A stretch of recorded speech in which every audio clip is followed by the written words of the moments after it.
El reconocido periodista español Javier Negre. Buen día, bienvenido a Punto de Orden.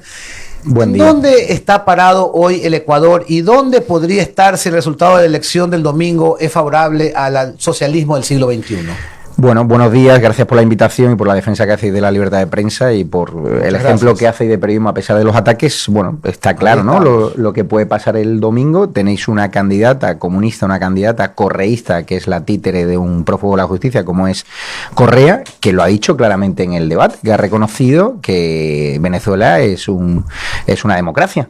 Es decir, no se ha escondido, que tiene en su equipo personas que han escrito sobre el proceso de dolarización, que Ecuador ha sido un ejemplo en esa dolarización que Argentina quiere implementar Milei, ¿no? Y que ahora está complementando con el peso argentino y que trajo certidumbre económica, un futuro, muchas inversiones, muchas exportaciones, pero el domingo estamos con una amenaza real de que el comunismo venga a Ecuador, de que la inseguridad si siga disparando, porque claro, yo estoy en Guayaquil, nosotros tenemos La Derecha Diario, es el medio de comunicación líder en Argentina, hemos abierto en México, mi pareja por ejemplo es de Sinaloa, de Mazatlán, y yo en Guayaquil he tenido más advertencias sobre mi seguridad y más riesgos que en Sinaloa. Es decir, aquí se ha multiplicado la inseguridad un 64%, los homicidios, las extorsiones, las estafas, la delincuencia de atracos en las calles. ¿Y qué es Guayaquil? El símbolo del correísmo. ¿Queremos llevar ese modelo de la inseguridad a todo el país?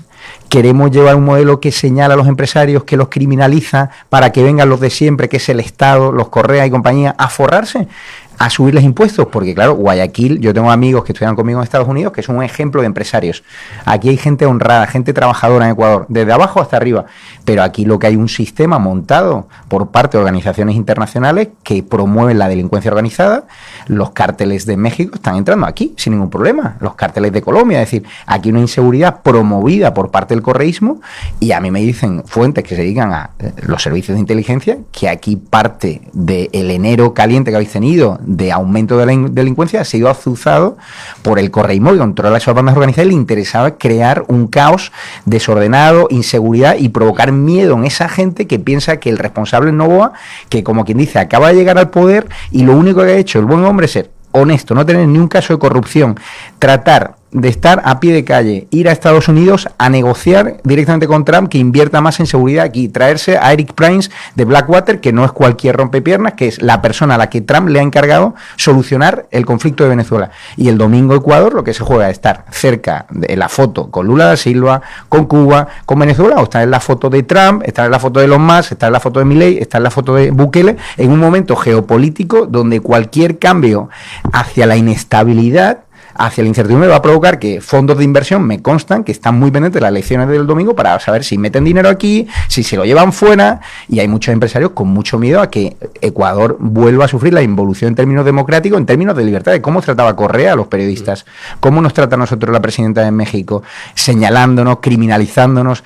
Entonces, yo tengo claro que el correísmo es un sistema que es cómplice de la delincuencia organizada y yo creo que Ecuador se merece un futuro, una estabilidad política, institucional, y obviamente Noboa tiene cosas que mejorar, pero a mí la otra opción de Luisa González, que es una títere del correísmo que no se ha escondido, a pesar de ser una candidata aparentemente moderada, yo lo que he visto que ha cometido unos errores en campaña, de que ha desvelado sus cartas antes de que sean las elecciones. Normalmente en Uruguay nosotros hemos estado cubriendo las elecciones con Yamandu Orsi, el candidato del Foro de Sao Paulo, el candidato comunista, y durante las elecciones no ha hablado de Venezuela. Han pasado las elecciones, ha empezado a freír impuestos a los empresarios, ha empezado a señalarlos, a criminalizarlos, a crear chiringuitos para crear odio entre el hombre y la mujer, a tratar de promover más delincuencia retirando a la policía. Y aquí tenemos ley y orden de Noboa frente a inseguridad de Luisa González. Yo tengo claro lo que quiero, ¿no? Javier, Fernando Aguayo lo saluda. Primera vez que tengo la oportunidad de dialogar con usted, pero necesariamente tenemos que decir que en estos momentos se están frotando las manos los miembros del socialismo del siglo XXI, claro, del Foro de San Paulo. Hoy mismo hay en Honduras, están reunidos los miembros de la CELAC, y nada menos que Lula da Silva, Gustavo Petro, la señora Sheinbaum también están ahí. Ellos abrigan, cobijan a todos estos miembros del foro que dejaron el gobierno, que dejaron el poder, pero que pretenden retomarlo. En el caso de Evo Morales, que también hoy va a inscribir la candidatura, cuando no puede hacerlo, pero va a inscribir la candidatura.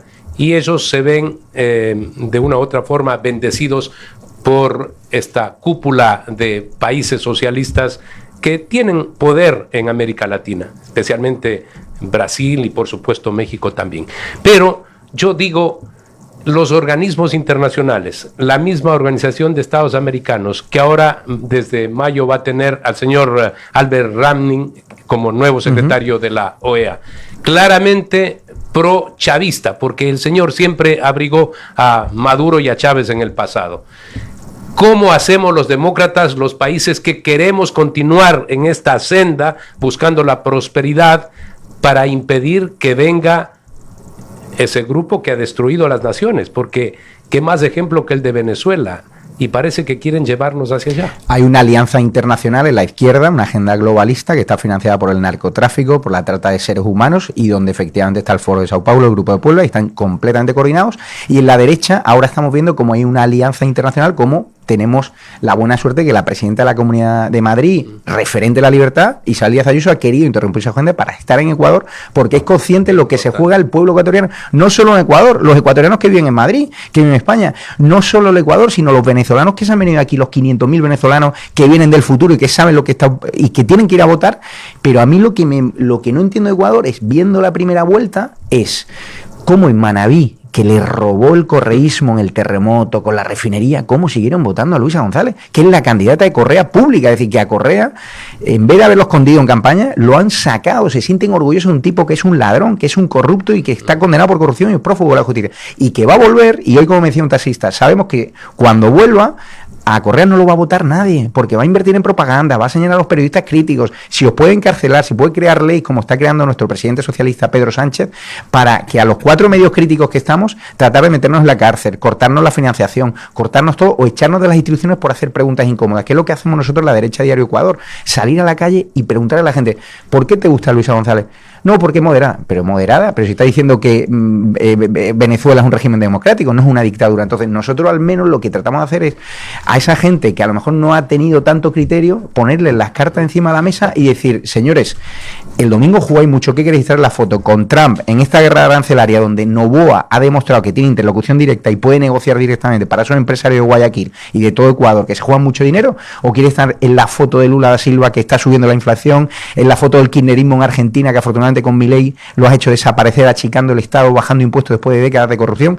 Y lo que une a Luisa González, Correa, Boris, toda esta gente es la inseguridad, la corrupción, la delincuencia, la subida de impuestos y sobre todo criminalización de los empresarios y los que quieren trabajar para sustituir a esos empresarios y quedarse ellos con el poder empresarial, generar redes clientelares, dar una limón a la población y hacer lo que hace Chávez, lo que hace Maduro y compañía. Es decir, por eso es tan importante en Guayaquil, que es el símbolo del correísmo, la gente despierte y vote otra cosa distinta, porque Noboa necesita ese público de Guayaquil y mañana estará aquí. Es decir, ellos quieren arrebatar el poder empresarial, criminalizarlos, estigmatizarlos, para hacer negocios ellos personales. Correa, que vino a defender al pueblo obrero y viaja en avión privado y no sabemos de dónde viene la financiación, y luego los lazos en las campañas electorales, que sabemos que hay asesores de Luisa González que han ido a Venezuela a instruirse y sabemos en Venezuela cómo ganó Maduro las elecciones, robando. El domingo nos jugamos mucho la custodia del voto, o sea que la gente que vaya a votar, que es muy importante que Noboa se ponga las pilas y que no haya fraude electoral, que haya unas elecciones limpias y, por supuesto, si gana Luisa de forma limpia, que se reconozca el resultado. Pero lo que no podéis volver a padecer es la inseguridad que vivisteis hace unos años atrás con ese estado de excepción, y que afortunadamente llegó Noboa, un tipo que declaró ley y orden, estado de excepción, y que está redoblando su esfuerzo de traer a Eric Prince, al de Blackwater, de ir a ver a Donald Trump para que invertáis en cárceles de máxima seguridad, con relaciones con Bukele. Es decir, que el hombre está haciendo todo lo que está en su mano, pero son problemas heredados de un sistema corrupto, correísta, que Noboa ha hecho lo que ha podido en 18 meses, con lo cual Ecuador se merece años de tranquilidad, ¿no? Es un entorno cada vez más complicado, ¿no? Para los demócratas es crucial lo que está aconteciendo, porque vamos en la misma línea esta de que si vuelven no se van nunca más. Total. Y reitero que claramente se demuestra en el caso de Bolivia, que escuchaba al presidente Rafael Correa que decía el milagro que había logrado el señor Evo Morales, que era impresionante, una maravilla lo que había hecho Bolivia. ¿Qué sería de Bolivia sin Evo Morales? En la actualidad resulta que no tienen ni gasolina, y luego vemos lo que está sucediendo con los dólares. No tienen dólares, y había una reserva de 18.000 millones que los ubicaba como ejemplares en el manejo de la economía. Eso cuando les caía y les llovía la plata, luego no reinvirtieron y se quedaron pues hasta sin gas para poder exportar. Pero quiero hacer referencia, por ejemplo, el caso de Honduras, ¿no? Por el año 2009, este señor, Manuel Zelaya, que quiso meter en una votación, en una papeleta para que la gente determine que pueda haber una reelección sin que haya sido considerado por el sistema democrático. Él lo que quería es después decir, miren, la gente sí quiso, así que vamos a la reelección. Pero como no pudo, porque lo votaron del poder, bueno, quedó la esposa ahora, ¿no? Que la actual presidenta de Honduras es la esposa. Así funciona esto. Como no Lula importa da Silva. quién es, como Lula da Silva. Gobierna su mujer. Así, exactamente. Entonces, yo digo, ¿cómo se puede lograr poner un detente a esto cuando vemos que se reúnen hoy en la CELAC, que es una OEA sin Estados Unidos y sin Canadá, pero que están trabajando precisamente en el retorno de todos estos personajes del club? Es una guerra globalista entre las fuerzas del bien y las fuerzas del mal, entre la izquierda y la derecha, donde nos jugamos mucho, los que defendemos la libertad, los que defendemos el libre mercado, los que defendemos a los empresarios. Guayaquil, que es referente empresarial en todo el mundo, los empresarios no se merecen ir con escolta por la calle. Es decir, yo tengo amigos con los que cené estos días donde tienen que ir con escolta a trabajar. Guayaquil es cumbre del turismo gracias a Galápagos, que las tenéis ahí al lado, que es bellísima gracias a un entorno natural increíble. No puede ser que haya europeos que no quieren venir a Guayaquil por el miedo a la inseguridad. Es decir, insisto, yo en Sheinbaum, la presidenta de México, nos criminaliza, nos ataca, nos pone el disparadero. Yo en Guayaquil me he sentido más inseguro que el núcleo del correísmo y me han dado más advertencias de seguridad aquí que en Sinaloa, que hay una narcoguerrilla, que se están matando los narcos, pero aquí en Guayaquil hay extorsión, hay secuestros a gente normal. Por $100 te matan. Entonces, yo lo que digo es, tenemos un presidente que se ha ido a Estados Unidos con lo complicado que es verse con Donald Trump para mejorar las infraestructuras, la inteligencia en seguridad, más inversiones, que conoce a Bukele para crear cárceles de máxima seguridad, que acaba de llegar al poder, que el tipo no se le conoce un escándalo de corrupción, que es millonario de familia, que su familia la conoce todo el mundo en Ecuador, que no tiene necesidad de robar.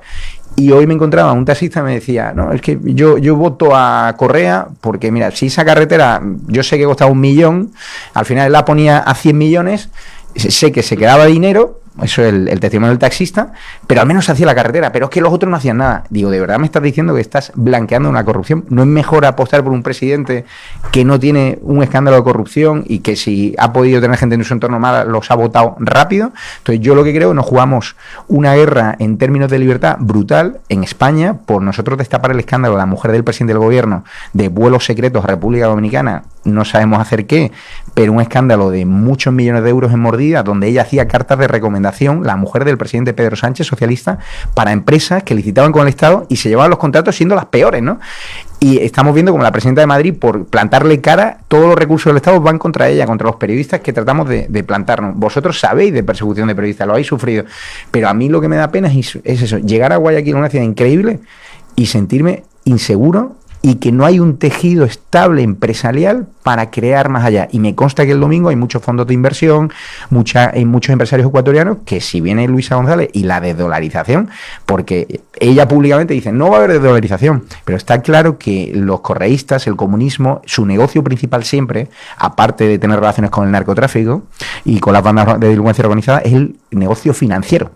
Entonces, ellos quieren volver a la moneda anterior, hablar de ecuadores y tal, para hacer un negocio financiero brutal, subir la inflación, encarecer y tener, aparte de esa población que le vota, esas redes clientelares, poner una casita de mierda para que les voten toda la vida, ¿no? Y darle un bocadillo, en vez de promover el empleo, defender a los empresarios que tienen que generar los empleos. Entonces, yo creo que tenéis que ir a votar en masa. Está muy apretado. He hablado hoy con un ministro del gobierno de Noboa y me dice que hay un 3% a favor de ellos, pero ese es el margen de error, con lo cual todo puede pasar el domingo. Pero a mí lo que me duele es que en Ecuador haya todavía gente con síndrome de Estocolmo, de que sabiendo que Correa y que su candidata son símbolos de la corrupción, que son cómplices de la delincuencia organizada, se están planteando volver a votar. Y que ese pueblo, que a lo mejor no ha tenido la oportunidad de ir a estudiar o que no tiene criterio, al menos escuche programas como este en Centro Digital, donde contáis las verdades a pesar del señalamiento, y que vayan a votar en consecuencia, ¿no? Porque Correa invirtió mucho en propaganda, mucho en medios de comunicación, precisamente para contar las mentiras, para blanquearse, y que el pueblo se conformase con un bocadillo cuando realmente podría tener un empleo digno y duradero y generar riqueza y no el empobrecimiento que vivo en Argentina, que estamos viviendo una etapa dorada con Milei, están los empresarios encantados y quieren copiar, Milei, el modelo de dolarización de Ecuador. Entonces, si estáis en la senda correcta o vais ahora a jugar volver en un clima global inestable, volver al pasado, a la involución en términos económicos, a la involución en términos democráticos, en una alianza donde sabemos que hay fondos que provienen del narcotráfico para financiar este tipo de campañas. Y les insisto que yo, como experto en campañas electorales desde la comunicación, Luisa González tiene mucho dinero en la campaña electoral. Que me explique el señor Correa, que me explique la señora Luisa González, qué hacen sus asesores yendo y viniendo a Venezuela, qué hacen sus asesores yendo y viniendo a Chile, yendo y viniendo a Brasil. Es decir, aquí el domingo se juega un partido global y Ecuador es un eje súper importante que tenemos que defender. Y por eso me he venido aquí. Yo tenía un montón de agenda internacional y digo, tengo que venir aquí y ayudar al pueblo ecuatoriano, que gracias a vosotros España sale adelante, porque hacéis mucho de los trabajos que desgraciadamente hay mucho español que ya no quiere hacer. Y el público ecuatoriano es un pueblo trabajador, amigable, y a mí me tratan siempre muy bien cada vez que vengo. Muchísimas gracias. La opinión, el análisis de Javier Negre.